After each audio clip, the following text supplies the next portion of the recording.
Hi guys, and welcome to this fourth tutorial, Space Engineers. We're going from the Earth to the Moon. In the last episode we built our first flying miner, and we went and mined some silicon, uranium and then some iron, and we brought it back and we've started refining those into the ingots that we need to build our rocket. Now in this episode I'm going to develop my base a little bit. At the moment we've got the refinery and the assembler that we arrived on in our ship. What I'm going to do is develop the base a little bit to add 2 refineries and maybe a couple of assemblers over here. I'm going to be putting some sorters in between my cargo and the refinery and assemblers to deal with stone. And I'm also going to be setting up just a little system to eject stone that I collect so that it's not clogging up my base cargo. I'm just going to be sticking with small cargo holds, just for simplicity. I don't need to build. I could build a large cargo, but you know what? I'm just going to stick with small ones. So I'm keen to make the best use that I can of that space. Now, one weird thing that's happened since the last tutorial. Basically, after the last tutorial, I hit save and hit pause, and then went to sleep. When I get up, I find a hole in the ground, and I find parts of what used to be my scout ship. There's a piece there, and there's a piece up here on top of the solar panel. So this is not the first time that I've had weird things happen to my stuff. It wasn't a particularly big ship, and look at the size of the hole in the ground, as if it was packed with explosives and detonated. I can assure you there was absolutely no TNT by design on that ship, but something weird's happened. I don't know if it happened when I was out mining.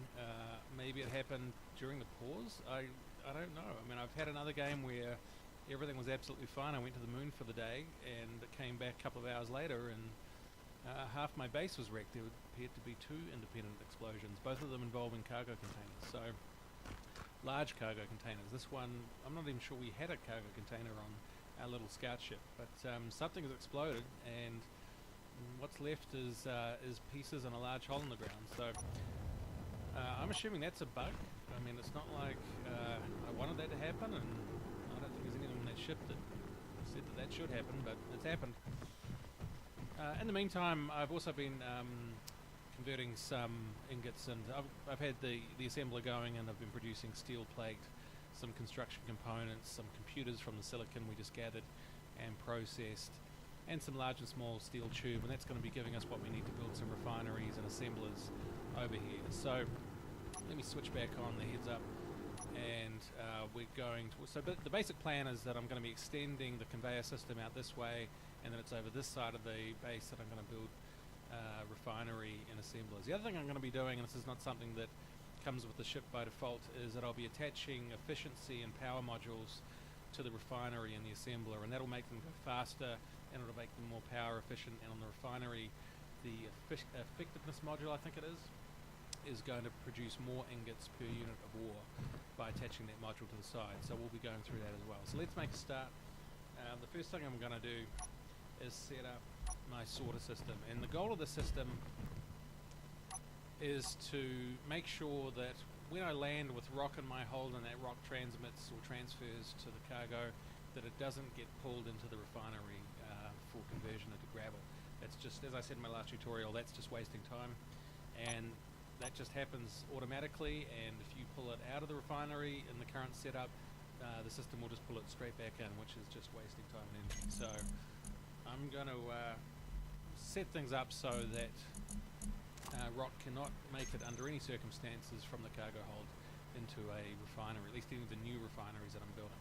And what I'm actually going to do is build 2 refineries here, and then I'm going to shut down and probably disassemble the refinery that I arrived at in my ship. So let me just get this right.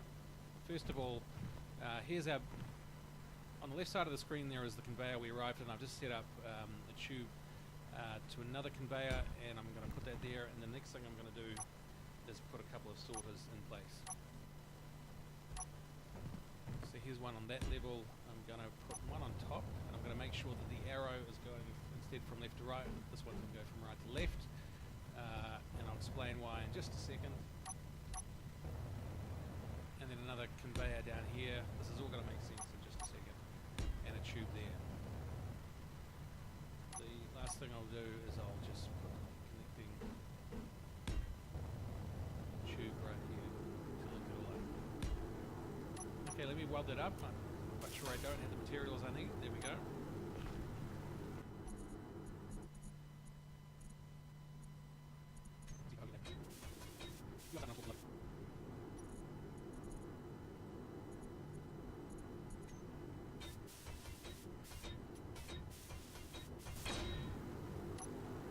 Okay, there we go.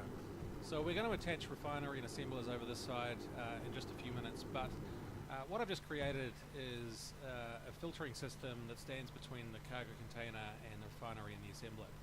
The rule with sorter blocks is that anything that goes through here can only go from left to right on this block and only from right to left on this block. Now I want to store, what this is set up to do is I want the system overall to allow absolutely anything to go from the refinery and from the assembler to the cargo container over here, and I want absolutely anything to go from the cargo container to the refinery and assembler except stone. So the way that I do that in that current setup is to come here and press the K key, and I'm going to set up a blacklist on that sorter and only that sorter, and I'm going to add stone to that blacklist. And what that says is absolutely anything can go through this sorter except stone. And that's it. That's all it is. And that will mean that absolutely no stone can go from the refinery to the assembler.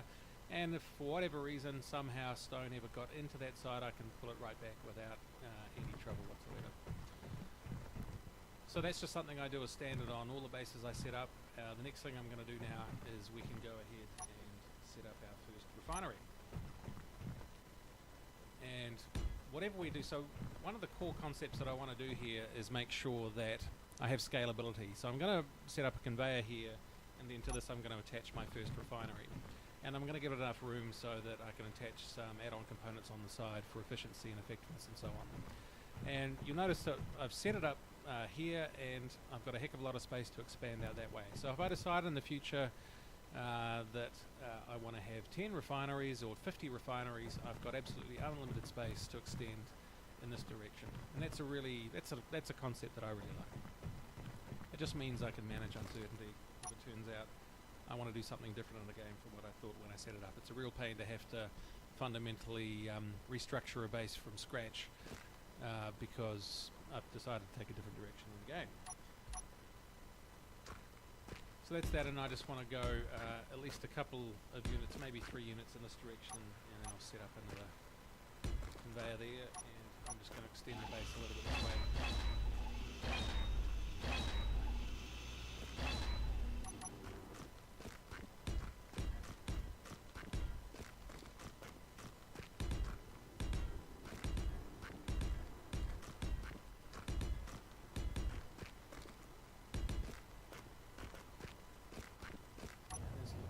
Pretty good.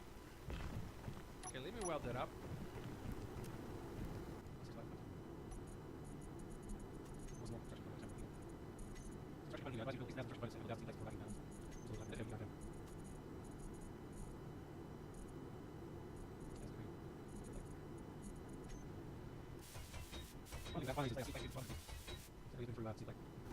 Okay, let's build our first refinery. So we've simply extended the conveyor network further in this direction, and that's got us set up ready to build our first refinery. And it will attach assembly units down here in the near future. Okay, so what I want to do is just make sure that my refinery is connected to my conveyor network, and also that I've left room to include attachments on the side here, which is where what those yellow squares are doing all the way up the tower. You can't quite see it there. So I'm just going to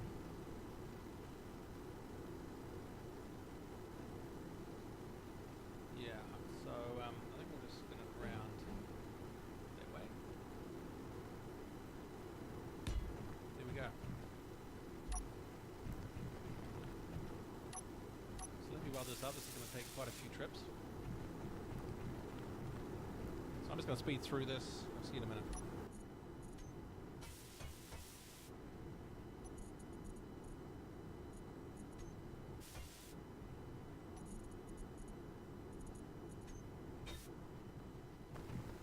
Alright, there's our first refinery ready to go, and in fact that's the refinery we've got on our ship, which is just an unmodified box on its own. So we're just going to attach some add-ons on the side here. So I like, if you look on the internet, you can see how each add-on modifies the performance of a refinery. There are three ways to modify the performance. Firstly is a power module, a power efficiency module. That lowers the rate of energy use of the refinery. The second is an effectiveness module that increases the number of ingots per unit of ore. The third is a productivity module, and that increases both the rate at which the refinery works and the amount of power it consumes, and that's on a linear basis. So you can look at tables on the internet that explain what the relationship is between the number of add-ons you use of each type and how performance is modified. In all cases, the first unit has the highest or equal highest efficiency improvement, and I think in 2 out of the 3, but not 3 out of the 3, the performance at the margin is declining for each additional module.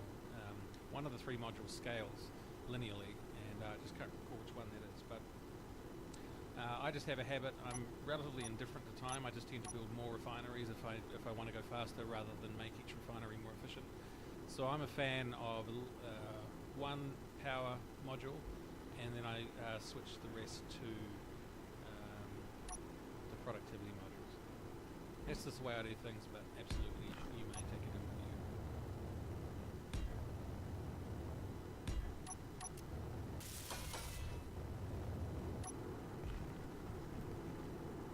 So I'm just going to weld those up. I'll be right back.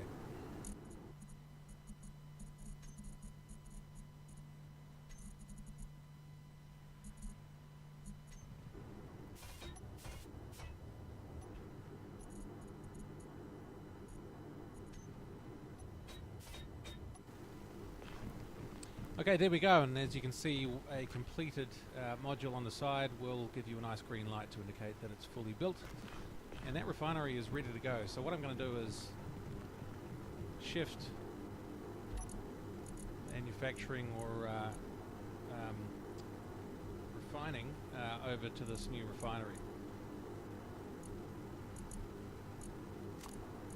And it actually looks like, I just wanted to check, we surely haven't exhausted our supply of iron ore. I think it looks like we have. So we've got our 26,000 K of iron ore, which is great. So we've got silicon and uranium to process. I'm quite sure 9,500 of silicon is enough to see us through. We only need to build computer chips. I don't think we're not going to need any solar panels. So I'm thinking that's we've got the silicon we need. So I'm going to switch all production to uranium. So I'm just going to drag half of that uranium supply over to the new refinery. And in fact, I should probably switch more than half, because it's this refinery, this new refinery, that's actually quite a lot more efficient than the old refinery. I'm going to get more units of ore, and I'm going to get them faster through this new refinery with all the add-ons than the old refinery. So what I could do is disassemble the old refinery. That's a little bit of a pain, but actually that's going to give us a second refinery down here, and it's going to be subject to these filters here, whereas the original one is not. So that means the old one is going to be in danger of processing stone. And down here I can much more easily include add-ons on the side. So I might go ahead and do that. It's a little bit of a pain because it means several trips back to cargo, but with all those steel plates to take out and carry somewhere, but I think I might do that. So let me, here's the refinery. I'm going to disassemble that. What I'm going to do, think about this, what I need to do is switch it off. If I don't switch it off, it's going to pull all the ore back into it. And I don't want that. One thing I have to keep an eye out on is that battery is sitting basically loose on top of that refinery. So that's actually an empty battery, so that's not a huge loss. No loss at all, in fact. So I've switched off the refinery. Now I need to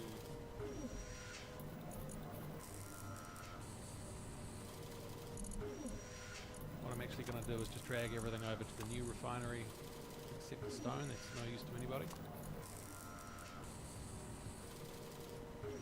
You know, what I could do is the refinery, this refinery that I'm going to disassemble actually has stone in it. One way to get rid of all of that is simply to leave it there and disassemble it and let the stone fall out.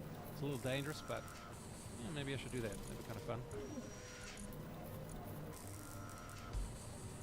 The other thing I want to do is just pull that silicon and iron out into my base container. I definitely do not want to do that. I'm going to put that stone there. We're going to build an ejector that takes care of that stone for us. Just check the refinery is really empty. That's the one that we've just built. And this is the one that's in the ship now. And I can tell because that colour is white and that's the same grid that I'm currently on. So that refinery is empty and that means I can go ahead and start disassembling it.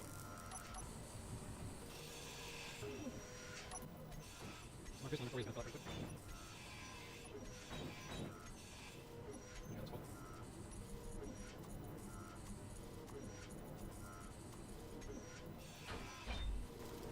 Oh, that battery. I thought that battery was going to fall down, but I guess it's braced by the plate right next to it, so that's fine. Okay, well that was comparatively painless. Now I can basically come down here and I'm just waiting for that mining ship to explode. It's just weird. I don't know what that is.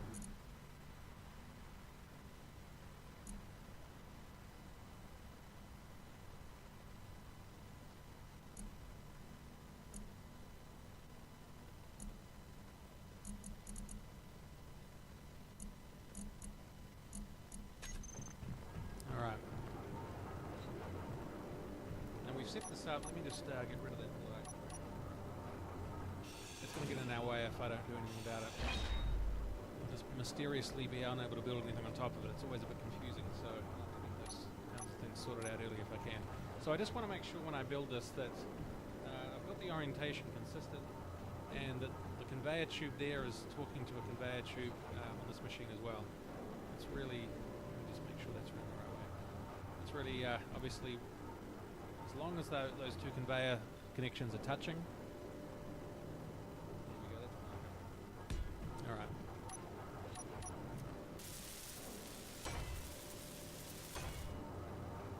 Cool.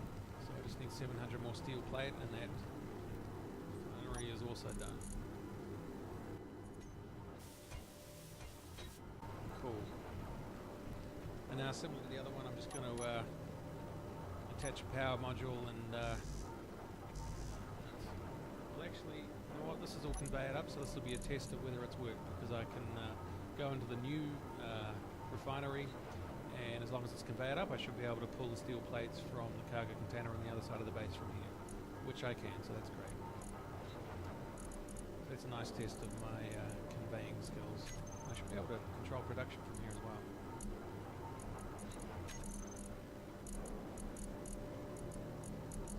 Steel tubes now from production, so from the assembler, so just move those to the main container.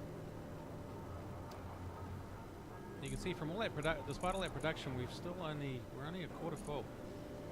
So these containers fill up quickly when we start mining again, but for now they're absolutely fine.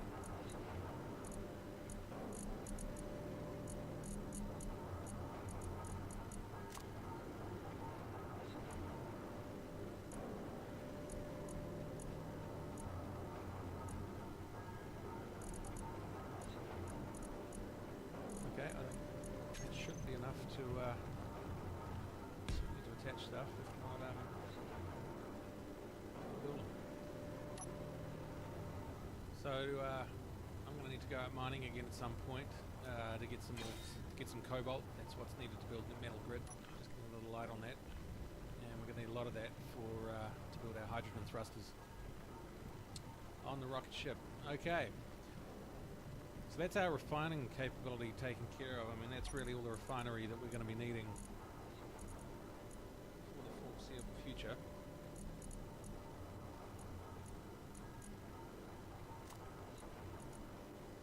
So I'm just going to split the uranium production between those two, and that's going to give us all the uranium we'll ever need, I think. So our reactor's got 10 kilos of uranium, that's fine, and it should be the electricity. There we go, 5 megawatts, so that's not too bad.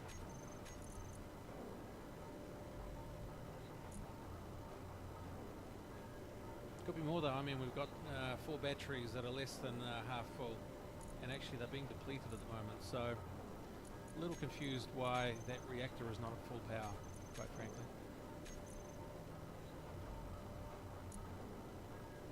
It's non-obvious, so I mean one thing I could do is set the batteries up here on the ship and also here to recharge, and that would quite possibly exhaust the reactor. All the energy coming out of the reactor would go to the batteries, and that would leave potentially none for the refinery here. So the reactor's maximum output is 15 megawatts. Each battery's maximum input is 12, and there's 4 of them. At least 4 of them, possibly 5, so that's 48 to 60. So if I were to decide that I wanted to recharge the batteries, this refinery has to shut down. So let's not do that just yet. We'll let those batteries continue, but one option would be to set those batteries to semi-auto, which means that when they are depleted, they would switch to charge. So maybe we could do that.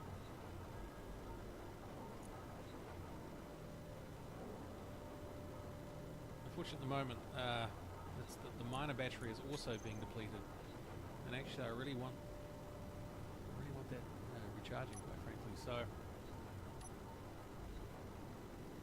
we've got any control panel to change that. So I might actually switch those minor to charge, and I just want to make sure that in 7 minutes' time, I'm back here to sort that out. So. That's the refinery taken care of. Now let's set up some assemblers. I'm just going to extend the base out just a little more. It's just a little bit tight here in the corner. Nice. All right.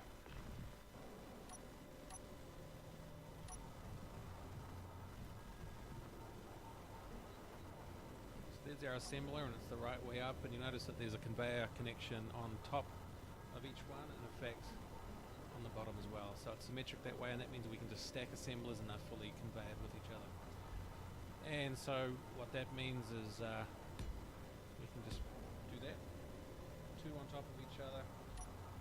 I'll weld that up in a minute actually, but what I am going to do is also put the modules on the side. So I'm going to have a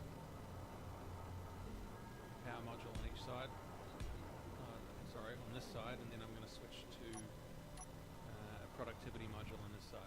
So effectiveness modules have no meaning when it comes to assembler. There's no meaning associated with converting ore into ingots in an assembler. That only has meaning on a refinery. So our choices are pretty simple when it comes to assembler units.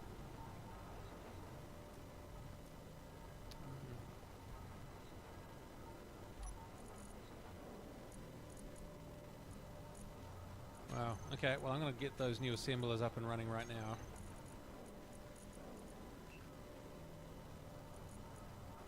Not enough power. Okay, that's interesting. So, let me just go to the control panel. And just want to check. So it's getting pretty close to full charge. So what I'm going to do is I'm going to get in my miner, I'm going to disconnect it from the grid so that the charge in the battery stays there. Taken away by base batteries for charging or from assembly or refining operations. So I'm going to switch off recharge. I'm going to double check that my dampers are on. I'm going to check that my engines are on. They are. I'm going to disconnect. I'm going to just park.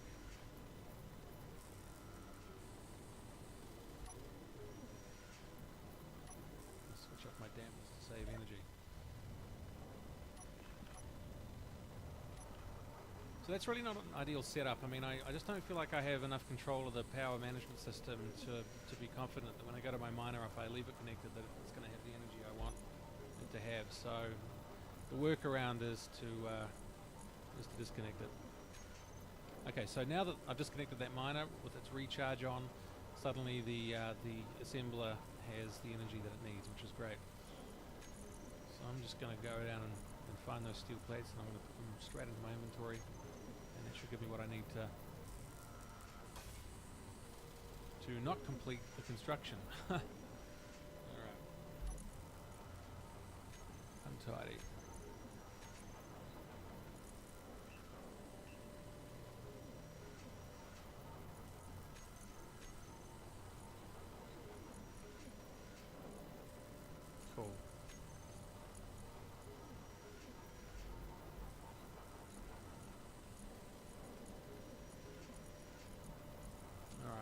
look at all that production.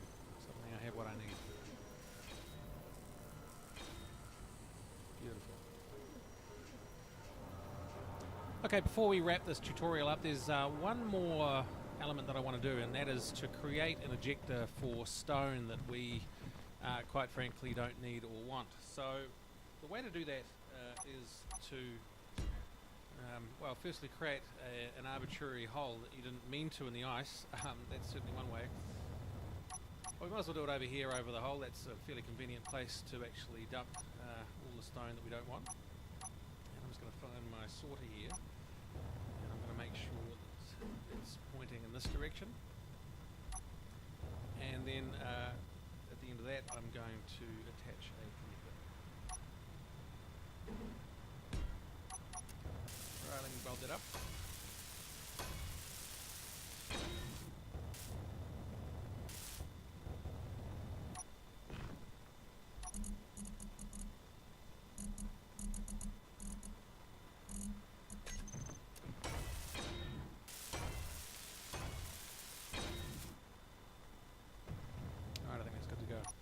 So once again, the basic goal here is to make sure that it's only stone that gets to that connector there. And so to make sure that happens, I'm going to attach another blacklist, or set up another blacklist, and stone once again is the, excuse me, this is going to be a whitelist. We're only allowing stone to pass.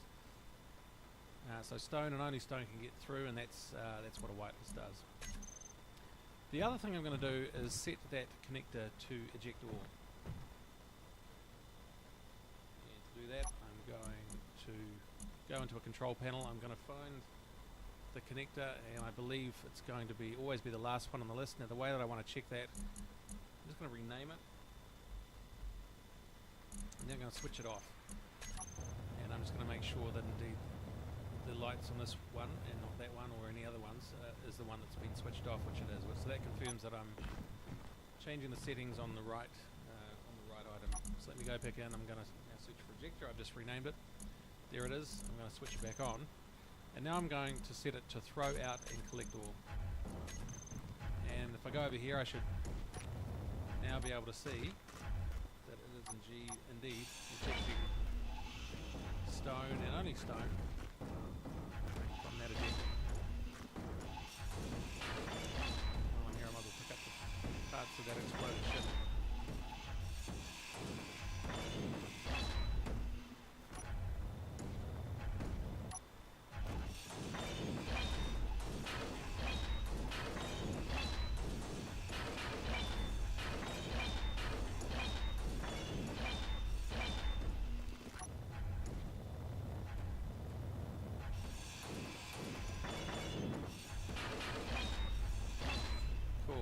Now what I'm also going to do is just land my ship back where it was, and the reason is the whole of the ship is still full of stone. Alright, I'm just going to settle down on the connector, and we're going to transfer the stone out of there and get it out of the system.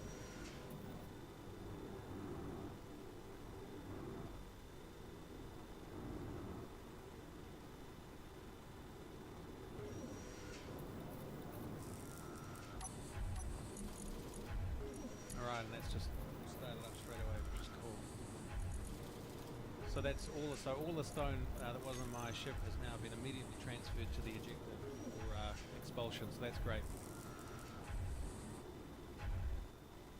So that's our tutorial. In this tutorial we've developed the base, we've shifted a refinery off the ship and onto the base. We've got 2 refineries and 2 assemblers, and we've attached add-on components to improve power efficiency and effectiveness of refining and speed of assembly. There's still, I've just got a few resources to collect, in particular cobalt, and I'm probably going to need a bit more iron. I can get those from rocks in the ground. We have the uranium we need. The next step is to build our welding ship, which we'll then use to build our rocket to take us from the Earth to the Moon. See you soon.